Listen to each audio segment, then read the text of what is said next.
My name's Bill Woods. I'm 48 years old, been a Lansing resident for about 30 years. I have a purpose in life, and my purpose is helping people that are less fortunate than I am. That's what I know I'm supposed to do.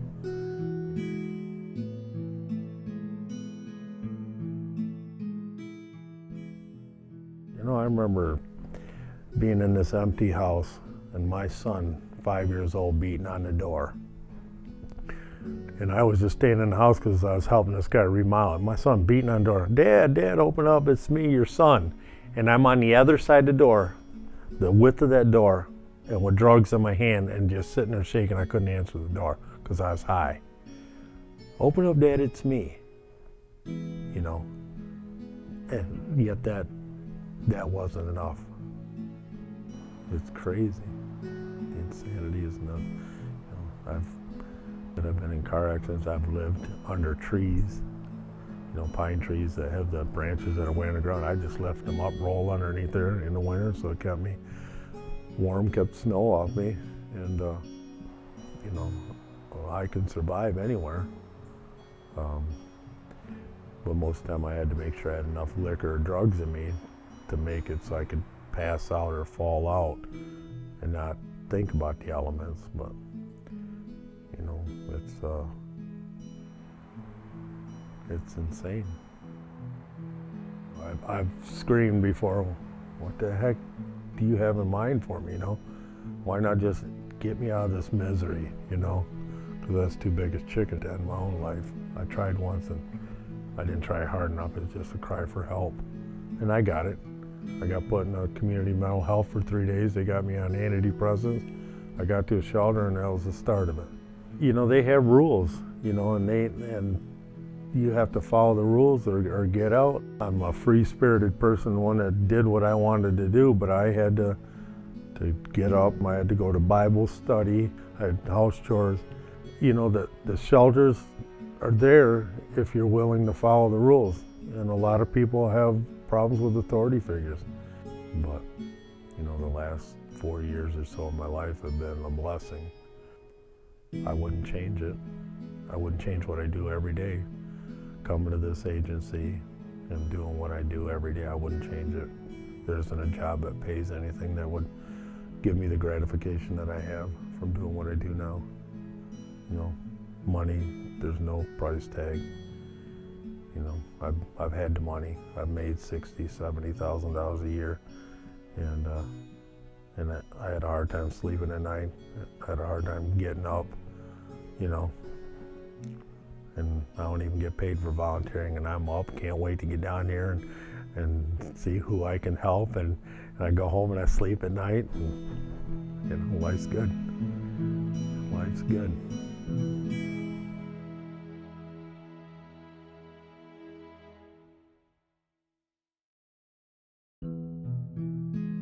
The Project Homeless Connect is a national model that actually started in California. And again, we're in the lead here in Michigan in the fact that we have had over 100 Project Homeless Connects across the state. It's something that brings the community together, that gives folks in the community a way to give back to people who are so in need. This is our third annual Project Homeless Connect, and it's a unique opportunity to provide services for citizens who really need those.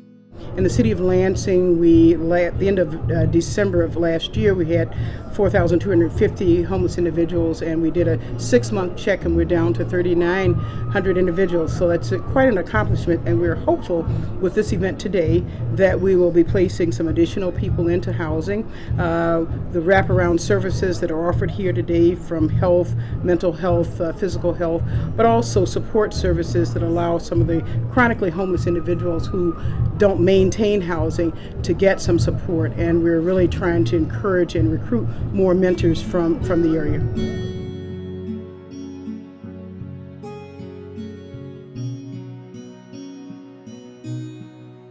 Our partnership with the state and federal government, MISTA, has assisted us in starting a program called One Church, One Family, and we're going to be moving some large families next week into a couple of homes, and so we're really thrilled about that. And that frees some other beds for people to utilize. And so again, we've got to be creative, and hopefully our partners will believe in our dreams enough to provide the support for it. And I think the power of that is not just about helping others, but it's also about learning more about what homelessness means to individuals and families throughout the state.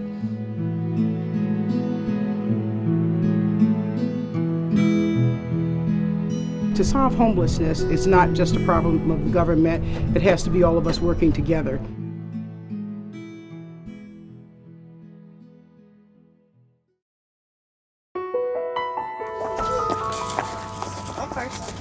My name is Tanya Ellis. I have 9 children, and I have now been homeless going on 3 years. Say, move that taxi! It was very exciting when we were in the cab waiting. I love this house so much. To the right, go to the right. You don't have to take off your shoes.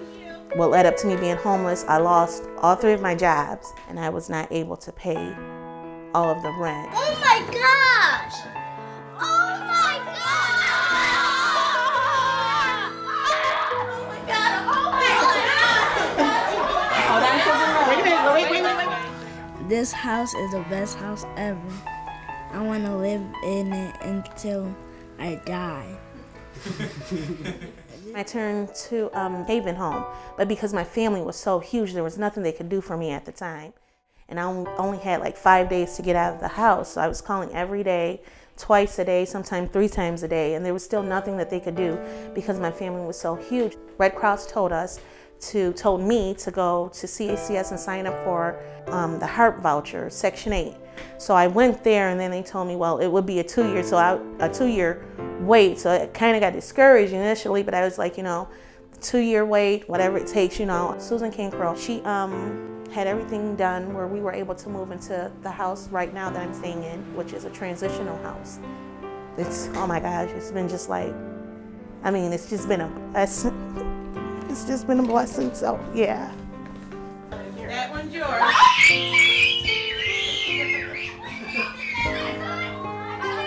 Well, I've been there at the transitional house. My voucher has come through on September 2nd of this year, so yeah.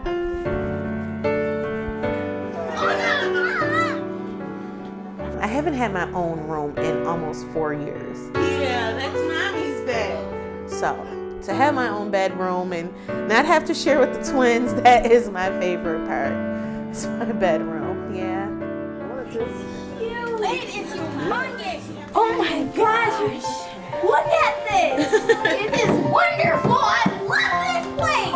Where's our room? Where's our room? In here! Yep.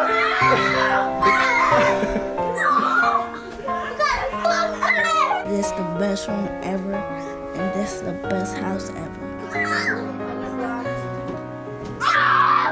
Oh my gosh! I love the house, and it's huge, and I love my room. I just cannot stop. You just can't stop looking. Just to have my first Thanksgiving here in this big, huge house, and wow, that's going to be wonderful to just be here. Don't get under there, wait.